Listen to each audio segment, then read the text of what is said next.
de vice de forme, ce n'est pas simplement, ce ne sont pas des vices de forme. C'est vraiment des problèmes de fond. Quand une institution qui n'a pas le pouvoir de modifier la Constitution le fait, c'est d'abord un vice de fond. Voilà. Mais si je comprends bien, vous nous demandez de nous prononcer sur le contenu de ce qu'il propose. Je crois que c'est ça votre inquiétude.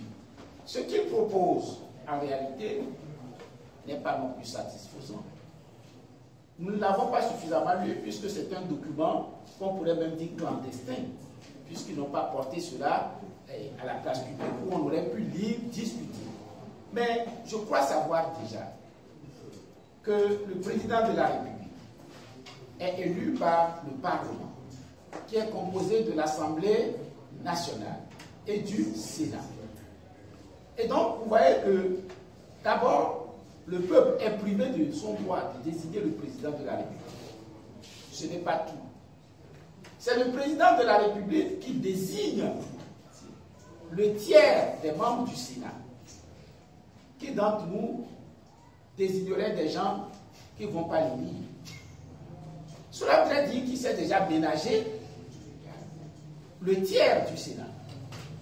Et quand vous voyez l'attitude de l'Assemblée nationale face à une violation flagrante de la Constitution, vous comprenez que les députés de UNI n'ont aucune liberté.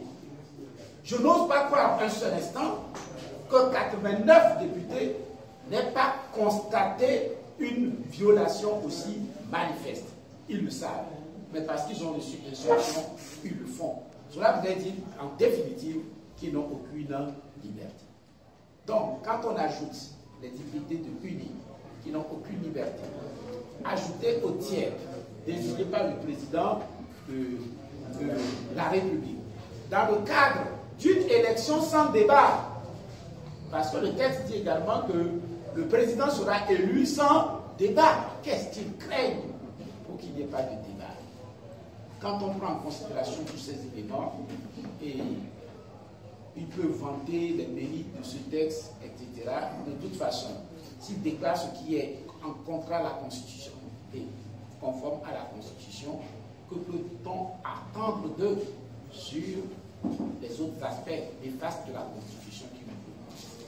Voilà. Et si vous permettez également, j'ajoute ceci, ce n'est plus relativement au contenu de cette Constitution, mais pour savoir qu'ils sont eux-mêmes conscients que ce qu'ils font est illégal.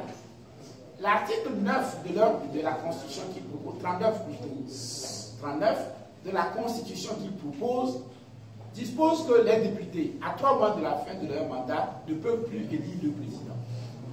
Ils le disent clairement. Lorsque le Parlement est dissous, ils ne peuvent plus non plus élire le président de la République. C'est qu'ils confessent qu'un Parlement dissous ou un Parlement en fin de mandat n'a plus les mêmes prérogatives. C'est une confession qu'ils sont en train de faire par rapport au texte qu'ils nous proposent. Voilà. Et après avoir fait cette confession, ils décident quand même d'aller modifier la Constitution. Ça n'a pas d'autre nom qu'une provocation. Voilà.